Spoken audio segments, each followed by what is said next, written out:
It basically went all right for Nebraska and all wrong for Iowa in the first half at Kinnick Stadium in shocking developments for the Iowa Hawkeyes on a number of fronts as the Hawkeyes trail the Huskers at 17-0 first half in a game that Iowa must win to definitely secure. It's all in their hands.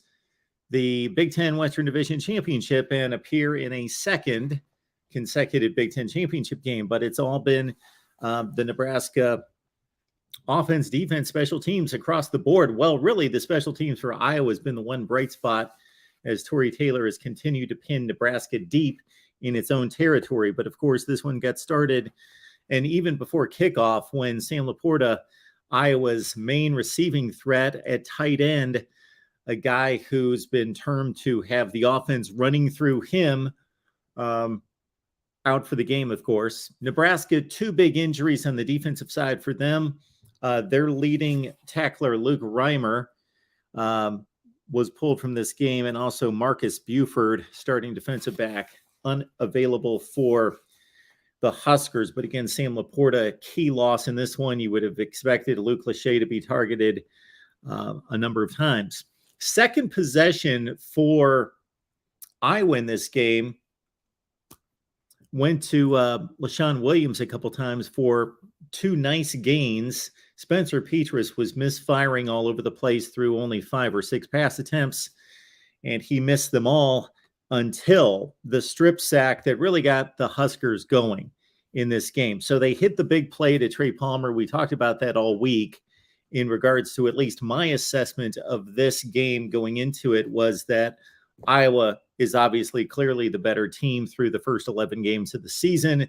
They have an elite defense, elite special teams, struggle on offense. This is all obvious to everyone. However, Nebraska completely non-existent in offensive play for 3 consecutive games without Casey Thompson. He was back in the lineup last weekend when they held off Wisconsin, even though he was less than scintillating with 106 yards passing on 12 for 20 with 2 touchdowns. But those 2 touchdowns going to Trey Palmer, his favorite target, the more lethal target on the roster, and probably the best player on the offense. Check that. The best player on the offense for Nebraska is Trey Palmer. Trey Palmer has had a tremendous season. Actually, I was a bit surprised considering the lack of production from Trey Palmer with backup quarterbacks Chubba Purdy and Logan Smothers in the lineup for Nebraska, and him being basically taken out of the game based on the inability to get the ball downfield. That Trey Palmer set a Nebraska receiving record today for a single season. So Casey Thompson, 2 touchdown passes to Trey Palmer. We talked about it a number of times throughout the week, and we talked about it a number of times with this guy. We got Corey Brad on the line from the Hawkeye of the Storm to check in for a quick update on the happenings of the first half. Corey, how you doing, Mark? Enjoying a good Black Friday day of football, like kind of an extra treat here before we enter the postseason play. Yeah, so thought we would jump on for this one, and appreciate you jumping on with much more insight that I have into this Iowa football team. So some of the obvious developments in the first half is before they even kicked off. Of course, we talked about it all week. No Sam Laporta on offense. That would be a major blow. Point number 2 is Cooper DeJean taken out in the first series of the game, and that proved to be big. It did. I want to make this clear. They have Kirk Ferentz has raved about TJ Hall. Okay. And so I understand he's a true freshman. He did enroll early. Really talented guy. They would have, he's a guy that would never be here if it weren't for Don Patterson, because, of course, Don coached his dad, who was a star receiver at Western Illinois back in the day. But my point is TJ Hall is not a walk-on. The kid is a really good scholarship cornerback who had offers. He'd previously been committed to Washington at one time. So Trey Palmer is just really good. I mean, the guy just makes plays. He's beaten a lot of – that's what I tweeted out earlier. We can make excuses all we want about Cooper DeJean being out, but Trey Palmer just makes plays. He's a great route runner. Nebraska produces, regardless of your criticisms of Frost in this program in recent years, they produce really good wide receivers. So Iowa's got its hands full. I will say that was a huge penalty at the end of that half. I tweeted that out as well. You go down 20-0 heading into halftime. I'd like to think if I'm a Nebraska fan, that might be all she wrote. I think 17 is the numbers. We've talked with Don Patterson about this. The numbers indicate, the analytics say that 17 is the magic number. So you're feeling pretty good if you're a Nebraska fan, but 20 just felt like that would have been the nail in the coffin. I still feel like Nebraska is going, if you're smart, you probably continue to take shots to Palmer, even though you have this lead. But what that does, as you know, Mark, is that does create opportunities for Iowa's defense to get them back in this game. So this third quarter is obviously massive. If I make this clear too, if Iowa loses this game, they technically are not out of the West race. They would need Purdue and Illinois to both lose tomorrow, which I think is unlikely. But yeah, they got their hands full here in the second half. Yeah, you mentioned the 17 number. That's obviously a third score. So 3 scores once you get to 17 is a key metric in a comeback. Iowa's won 14 consecutive November games. I doubt in those, well, I know that in none of those 14 games did they face this kind of hole. You mentioned a tweet. I'll mention one of my tweets when I said that Iowa is not built for this. That's an obvious statement. On the other hand, though, in a sense, Nebraska is not built for this because this is just uncommon ground for them. And when they do have a lead, they typically blow it against a quality foe. So this second half is going to be intriguing because although Iowa's offense is not built for a comeback, there's a lot of football to be played. And sometimes, of course, their defense creates offense, and Nebraska typically blows games like this. Again, and that's kind of my point. If you start turning to trying to manage the clock and play non-Nebraska like offense, that's going to open the door up for Iowa to somehow make a play. I mean, maybe Mickey Joseph does that in the second half and we see a heavy dose of Anthony Grant. But to me, the smart thing to do, even though there is risk still involved, the smart thing is to continue to play in the way that got you here in the first place. So now you may have seen this, Mark, Iowa turned to Jamison Hines, who is a walk-on. So you're benching a kid who was spectacular, really, really good in the spring. I get it's a true freshman, really, really good in the spring, really good in the fall. Let's remember, too, they're down Jamari Harris, who was a starter much of last year. He's out for the season. Terry Roberts is out in this game. So they're thin back there. But Jamison Hines has got literally no experience, kid from Humboldt, Iowa. Got beat on that one play down the sideline. Iowa very fortunate. Casey Thompson underthrew that ball. Should have made a pick, honestly. It would have been an interception had Hines been able to pull it in. So very fortunate there, but you got to keep doing what's working. And right now it's the deep ball from Thompson to Palmer. And Mark, you saw my comment earlier on Twitter that you heard me talk about this. I've been nervous about this game all week, and I remember making the comment to you. I was more nervous about this game than I was about Minnesota, just because of how Nebraska plays. You hit on a couple of big plays. You do worry, does Iowa's offense have enough to even compete with 2 big plays in a game? Because Iowa all season hasn't had to deal with this type of a smack in the face. You saw their largest deficit they've overcame has been 3.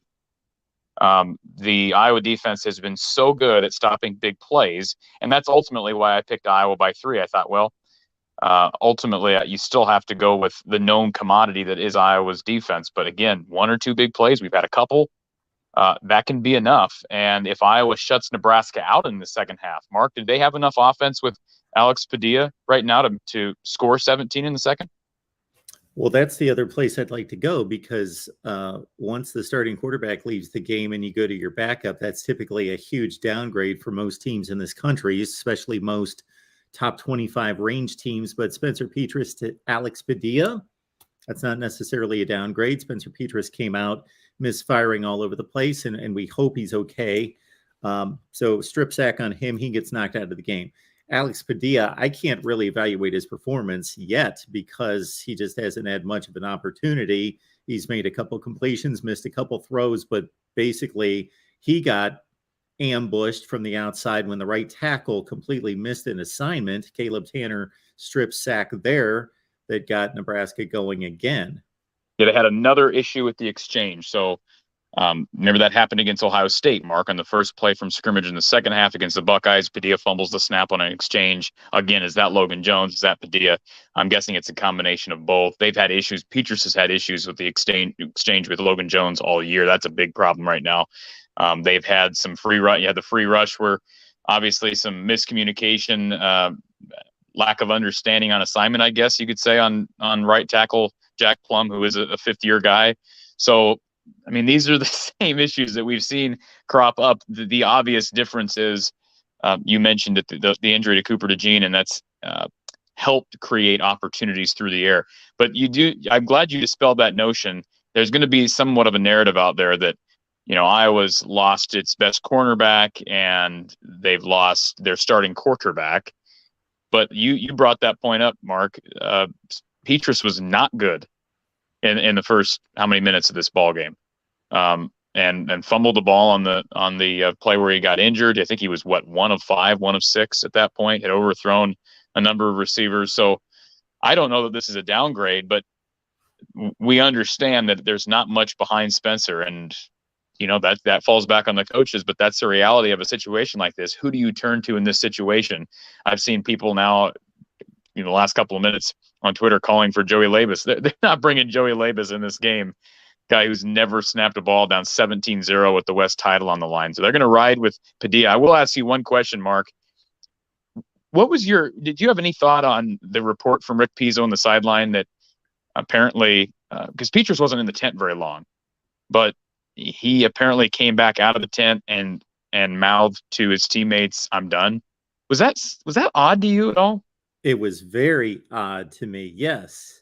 I thought that was real strange. And I'm sitting here watching this game with a buddy of mine, and he said the same thing. I mean, I don't want to speculate on what the injury is. Yeah. I find it odd that he's out there. I understand his arm, obviously something happened with the throwing arm. I get that. But he's out there making signals. He was not evaluated very long. So I'm just trying to figure out if that's the case, if he indeed ruled himself out or was ruled out that quickly, what in the world could the injury be? And you're leader of your football team. If Petras is the leader that he's been made out to be, and I believe he is, I think his teammates really love Spencer Petras despite his struggles on the field.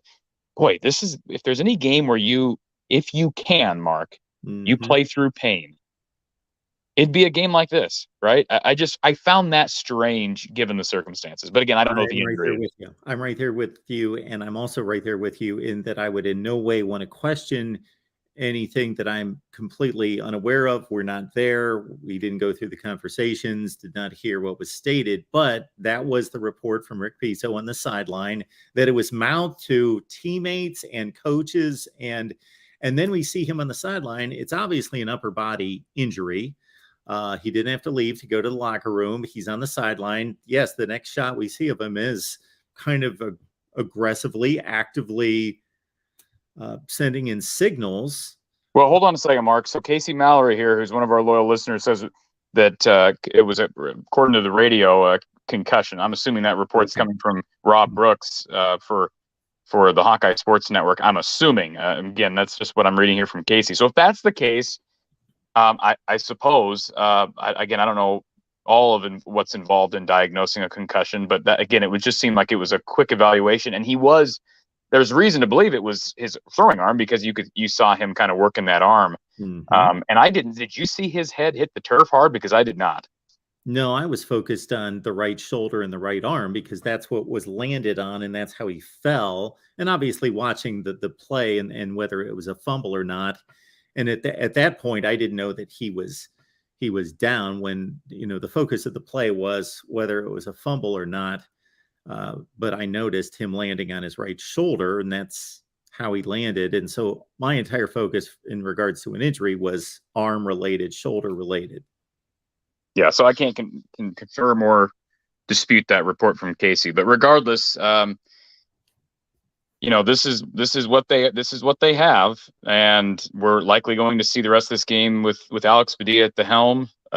We'll find out if that's a good or a bad thing. One thing, if there's any reason to have hope and faith, if you're Iowa fans at this point, has been recent history of Nebraska when they have the lead, Mark. Just bring up the 2021 game between these two teams. So this is somewhat of a different situation. You got a different coach at the helm, different QB, different skill position guys. These are different teams. That game, of course, was played in Memorial Stadium, but they do find ways, and Iowa finds ways. That's why I ultimately picked Iowa by 3, because regardless of the kind of the hunch I had that Iowa was going to struggle at times against Trey Palmer, you just felt like Nebraska would find a way to lose a game. But boy, 17 down at halftime is less than ideal, to say the least. Sure, we were both right there on the same page. I, without a thought, took Nebraska with 10.5 points, but also picked Iowa to win the game. And even at 17-0, with the challenges on offense, that is the obvious issue here in being down by 3 scores. But Torrey Taylor continues to pin Nebraska inside the 5 or 10 yard line. Yeah. And again, with Nebraska being more of a pass heavy team, and that's what they do, Casey Thompson can get a little bit loose with the football. And it's not a team that's used to successfully protecting leads in the fourth quarter. I'm going to be intrigued here, even though, this is not a prolific offense by any stretch. The one thing that gets lost here is the couple first carries by LaShawn Williams. He rips off 10 and 11 yards. He has 98 yards rushing at halftime. And at 17-0, they shouldn't be quite out of their game plan at this point. You're right. And let me just say this. If you're Iowa at this point in this game, you've got, 30 minutes. You understand that the West title is on the line. You're not playing desperate coming out of halftime, but Nebraska has the ball to start this second half. I would hope, but if Iowa can get this ball, regardless of what Nebraska does with the football, Iowa gets this ball next, you've got to take shots. You have to. I mean, I'm not saying you just abandon the run game, because the run game was actually working for a while. I was impressed with LaShawn Williams, had a couple of really nice runs. Same with Caleb Johnson. But you've got to take shots. And you don't have your security blanket in Sam Laporta. I know that Padilla, ironically enough, Mark, Petras is probably the guy you'd rather taking shots down the field. But you just have to at this point, because it would just take it will take a minor miracle for this offense to overcome a 17-point deficit, regardless of amount of time left. And let's not forget this: it should be 20-0. You could argue it should be 23-0. That flag happens. That's at least 3 points off the board, likely. And how about missing Iowa? Not forcing a miss, but just an unforced error by Nebraska, missing that 31-yard field goal in that first half. Yep. So it should be a 20-point deficit. I do think that Iowa can stay within its offense. And not just because there's so much time left in the game and it's only 3 scores, but also because of the defense and the special teams. You know better than I do that this Iowa defense is probably thinking, even more than they typically do, let's get a takeaway. Let's get a takeaway. I just think that a comeback win, let's say Iowa eventually wins this game 24-20, is going to be not just they put up 3 offensive touchdowns. It's going to be aided by special teams and defense, most likely. You're right. I just think, Mickey Joseph would be a fool not to sell out against the completely sell out and load the box in the second half, sell out to stop the run. So I just think in the way you counteract that, obviously, is with play action. Again, Iowa ran the ball effectively in that first half at times, but I would guess they'll struggle at times in the second half to run the football if Nebraska does that. So I think that you're going to have to. I'm just saying. I think you're going to have to hit a play or two through the air. And who does that come from? Like I said, without Laporta, you're limited on options right now. I had tweeted out yesterday that Keegan Johnson was perhaps going to be available, according to a source, and he did go through warmups. Look like he might see the field. But Mark, have you seen him out there? I have not seen him logging any snaps yet. So, hamstrings are weird. with Jackson Smith and Jigba with his situation, hamstrings are strange. So maybe we see Keegan in the second half, but they're limited on offensive weapons. Here we go. We got the second half kickoff. Corey, go enjoy, and we will as well. Thanks for stopping by. We want to make sure that everybody joins Corey after the game, whether that be here at the Voice of College Football on the Iowa channel or over on Corey's channel from the Hawkeye of the Storm with postgame after the game on both channels simulcasted. So please join Corey right after the game. Thanks, Corey. Well, Appreciate you Mark, jumping on. Mark, Yeah. it'll be a bit of a delay because we got Iowa basketball right after. So Okay. we got Coach Patterson tonight at 9:15 p.m. Central Time this evening. There we go. 9:15 Central tonight with Corey and Coach Don Patterson. Enjoy the second half, guys. Thank you, Corey. sir. All right, folks, we're going to get to the second half. I think it's a good point made by a number of people here concerning Trey Palmer and what to do with Trey Palmer. And Phil Parker, for all of his genius on the defensive side, seems as though he believes it best to stay on a one-on-one situation with Trey Palmer. Nebraska's got the football. They just completed and flung one out of bounds. Yes, here we go. Want to leave everyone alone to watch football. Iowa-Nebraska. Let's see if the Hawkeyes can come back from 17 down. For Nebraska, it would be a tremendous way to send out the seniors and a new coach possibly named on Saturday. We shall see. See y'all later. Appreciate you being here.